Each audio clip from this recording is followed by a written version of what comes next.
कितने समय में 1000 रुपये की राशि 20% वार्षिक दर से 1331 रुपये हो जाएगी, जबकि ब्याज प्रति छमाही संयोजित की जाती है।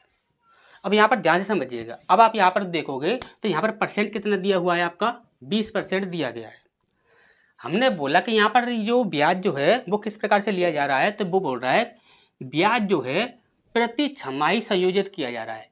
यदि छमाही की बात की जाए तो एक साल में 12 महीने होते हैं, तो 12 को यदि हम 2 से डिवाइड करेंगे, क्योंकि आपका यहाँ पर 6 महीने के 2 पेयर लगते हैं।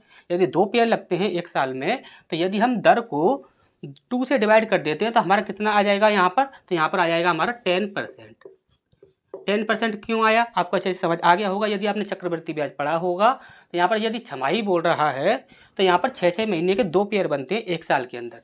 यदि एक साल का जो है ब्याज जो है वह 20% है, तो 6 महीने का कितना होगा, आपका 10% होगा। ठीक, इतनी सी बात अच्छे से समझ आ गई। हमने बोला ये ब्याज कितनी दी हुई है, आपकी 10% दी हुई है। हमने बोला कि यहाँ पर जो आपका क्वेश्चन है इसमें आपका मूलधन कितना दिया हुआ है, आप बोले सर 1000 दिया हुआ है। हमने बोला कितने जीरो हैं, तो 1 2 और 3 जीरो हैं, तो हमारा आंसर कितना हो जाएगा यहाँ पर आपका।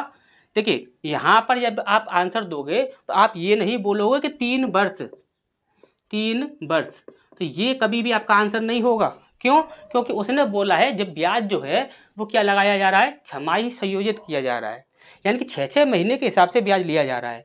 यदि देखिए यहाँ पर कितना है, 3 है, तो 1 2 3, ये 6 महीने, ये 6 महीने, ये 6 महीने, यानी कि आधा वर्ष आधा वर्ष आधा वर्ष, तो आधा वर्ष और आधा वर्ष 1 वर्ष हो गया।